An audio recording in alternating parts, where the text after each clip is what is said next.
ഇന്ന് ഞാനൊരു ഉണ്ണിയപ്പമാണ് ഉണ്ടാക്കുന്നത്. അതും പരമ്പരാഗത രീതിയിൽ പഴമൊക്കെ ചേർത്ത് നല്ലൊരു ഉണ്ണിയപ്പം. ഇതിന് ഞാൻ എടുത്തിരിക്കുന്നത് 250 ml കപ്പിന് 1 കപ്പ് പച്ചരി. ഇത് ഞാൻ ഇഡ്ഡലി അരിയാണ് എടുത്തിരിക്കുന്നത്. 5 മണിക്കൂർ കുതിർത്ത് കഴുകി വാരി വെച്ചിരിക്കുന്നതാണ്. 200 ഗ്രാം ശർക്കര, ഇത് ഉരുക്കിയെടുക്കണം. ഇത് ഞാനിവിടെ 3 പാളയംകുടം പഴം എടുത്തിട്ടുണ്ട്. അതിൽ 2.5 പഴം മതി. ഇതിലും വലിയ പഴമാണെങ്കിൽ ഇങ്ങനെ 2 എണ്ണം മതിയായിരുന്നു. ഇത് ചെറിയ പഴമായതുകൊണ്ട് 2.5 പഴം എടുക്കുന്നുണ്ട്. വെളിച്ചെണ്ണ, 1 ടേബിൾ സ്പൂൺ കറുത്ത എള്ള്, ഉപ്പ്, ആവശ്യത്തിന് ഉപ്പ്, 3 ടേബിൾ സ്പൂൺ തേങ്ങ ചെറുതായി അരിഞ്ഞു വെച്ചിരിക്കുന്നത്, ഇതുപോലെ ചെറുതായി അരിഞ്ഞത്, 1/4 teaspoon ഏലക്കാപ്പൊടി. Cook with Sophie, sharing 40 years experience. ഇനി നമുക്ക് ശർക്കരയൊന്ന് ഉരുക്കിയെടുക്കണം.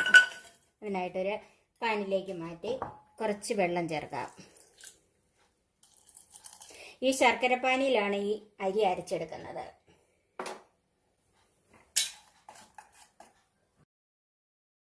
ശർക്കര ഉരുകിയിട്ടുണ്ട്. അത് നമുക്ക് തണുക്കാനായിട്ട് മാറ്റി വെക്കാം. ഇനി നമുക്ക് ഈ തേങ്ങാക്കൊത്തും എള്ളും ഒന്ന് വറുത്തെടുക്കണം. അതിന് എണ്ണയോ നെയ്യോ ഉപയോഗിക്കാം. ഞാനിവിടെ വെളിച്ചെണ്ണയാണ് എടുക്കുന്നത്.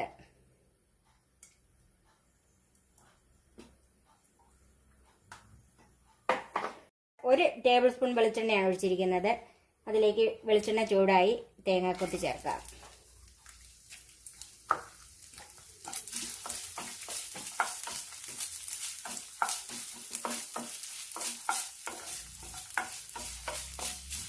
ഇത് നന്നായിട്ടൊന്ന് ചുമന്ന് വരണം. കരിയരുത്. തീ അതിനനുസരിച്ച് കൂട്ടിയും കുറച്ചും ഒക്കെ കൊടുക്കണം. തേങ്ങ മൂത്ത് വരുന്ന അതിലേക്ക് എള്ള് ചേർക്കാം. എള്ളിന് ഒത്തിരി മൂപ്പില്ല. തേങ്ങ ഒരുമാതിരി ഒന്ന് ചുമന്ന് വന്നിട്ട് എള്ളിട്ട് കൊടുത്താൽ മതി.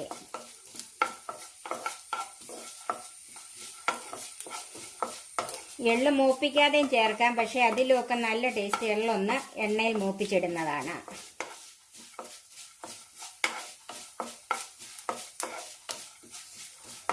എള്ള് പൊട്ടാൻ തുടങ്ങുമ്പോൾ അതിൻ്റെ മൂപ്പായി. ഇപ്പം എള്ള് പൊട്ടാൻ തുടങ്ങിയിട്ടുണ്ട്. നമുക്ക് തീ ഓഫ് ചെയ്യാം. അല്പസമയം കൂടെ ഒന്ന് ഇളക്കാം. ഇനി നമുക്ക് ഈ അരി ഒന്ന് അരച്ചെടുക്കാം. അതിനൊരു മിക്സിയുടെ ജാറിലേക്ക് മാറ്റാം. ഇത് ഞാൻ എടുത്തിരിക്കുന്നത് ഇഡ്ഡലി റൈസാണ്. നല്ല പച്ചരി ആയാലും മതി. ഇത് പശ കുറവുള്ള പച്ചരിയാണ് ഇതിന് ഏറ്റവും നല്ലത്. പൊന്നിയരിയോ എന്ത് വേണേലും എടുക്കാം. ഇതിലേക്ക് ശർക്കരപ്പാനി ഒന്ന് അരിച്ചൊഴിക്കാം.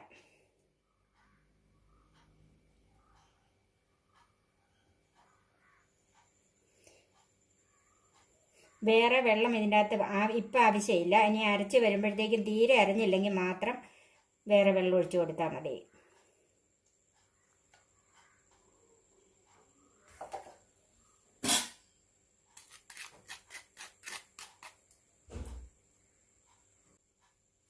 ഇതൊന്ന് മിക്സ് ചെയ്യാം.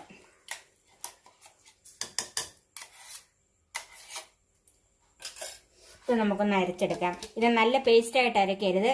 ഇഡ്ഡലിക്കൊക്കെ അരയ്ക്കുന്നത് പോലെ അല്പം തരിയായിട്ട് വേണം അരയ്ക്കാൻ. ഇപ്പം ഈ അരി ഒന്ന് ചെറുതായിട്ട് അരഞ്ഞിട്ടുണ്ട്. ഇനി ബാക്കി പഴവും കൂടെ ചേർത്ത് നമുക്ക് അരയ്ക്കാം.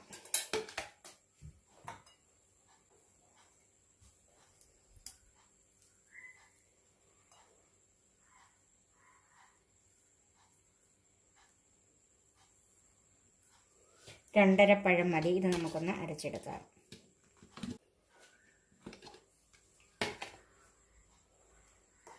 ഇപ്പം ഇത് അരഞ്ഞിട്ടുണ്ട്. അല്പം തരിയായിട്ടാണ് ഇത് അരച്ചിരിക്കുന്നത്. ഇതൊരു ദോശമാവിൻ്റെ അയവിലാണ് ഇപ്പം അരച്ച് വെച്ചിരിക്കുന്നത്. ഇത് നമുക്കൊരു പാത്രത്തിലേക്ക് മാറ്റി വെക്കാം.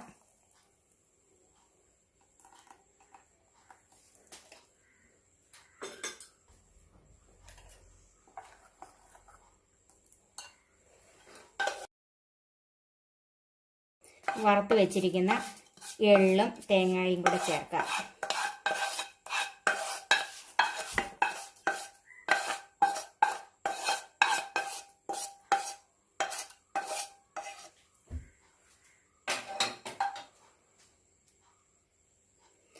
ഏലക്കാപ്പൊടി ചേർക്കാം.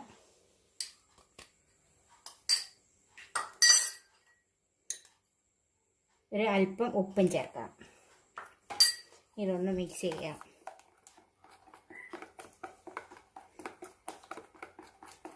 ഇത് ഞാൻ ട്രഡീഷണൽ രീതിയിലാണ് ഉണ്ടാക്കുന്നത്. പഴമൊക്കെ ചേർത്ത് ഒരു 6 മണിക്കൂർ റെസ്റ്റ് ചെയ്തിട്ടാണ് ഉണ്ടാക്കുന്നത്. ഇൻസ്റ്റൻ്റ് ആയിട്ട് ഉണ്ടാക്കുന്നവർക്ക് അങ്ങനെ വേണ്ട. അന്നേരം അതിൻ്റെ അകത്ത് സോഡാപ്പൊടിയോ പപ്പടോ എന്തെങ്കിലും അരച്ച് ചേർത്ത് വേണം ഉണ്ടാക്കാൻ.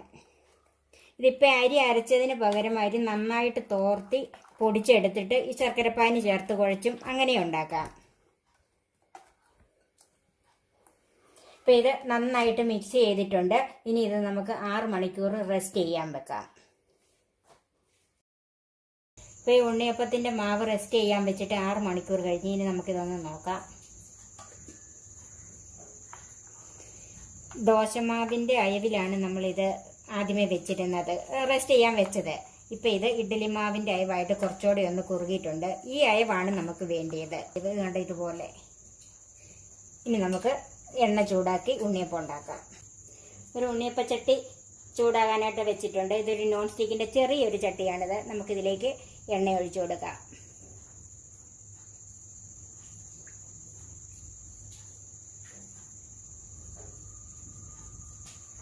വെളിച്ചെണ്ണയാണ് ഞാനിതിൽ ഉപയോഗിക്കുന്നത്. വെളിച്ചെണ്ണയൊന്ന് നല്ലവണ്ണം ചൂടാകണം. എണ്ണ ഇപ്പം നല്ലവണ്ണം ചൂടായി. ഇനി നമുക്ക് തീ ഒന്ന് കുറച്ചിട്ട് കൊടുക്കാം.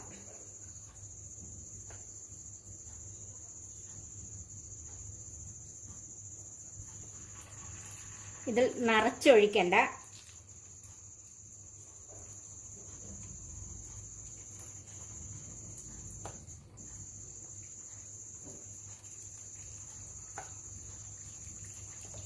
ഇതുപോലെ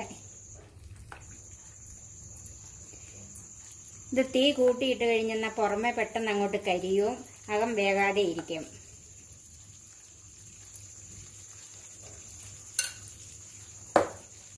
ഇപ്പോൾ ഒരു സൈഡ് വിട്ടിട്ടുണ്ട്. അപ്പം നമുക്ക് ഇതൊന്ന് മറിച്ചിട്ട് കൊടുക്കാം.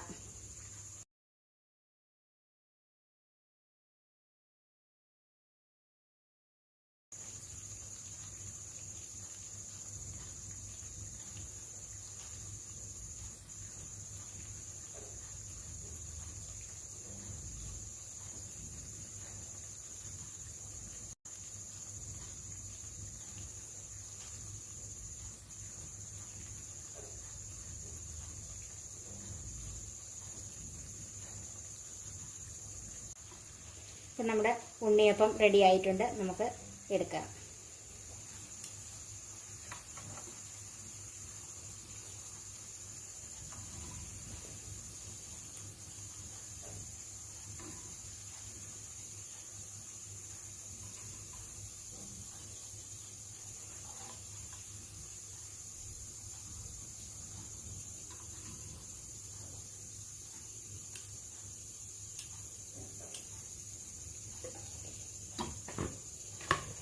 നമ്മുടെ പഴം ചേർത്ത ഉണ്ണിയപ്പം റെഡിയായി. ഇനി നമുക്ക് സെർവിങ് ഡിഷിലേക്ക് മാറ്റാം. നിങ്ങൾ ഈ ഉണ്ണിയപ്പം ഉണ്ടാക്കി നോക്കിയിട്ട് നിങ്ങൾക്ക് ഇഷ്ടപ്പെട്ടാൽ മറ്റുള്ളവർക്ക് ഷെയർ ചെയ്ത് കൊടുക്കണം. അതുപോലെ കമൻസ് അറിയിക്കാനും മറക്കരുത്. നല്ലൊരു റെസിപ്പിയുമായി നമുക്ക് വീണ്ടും കാണാം. ഞാൻ സോഫി കുര്യാക്കോസ്.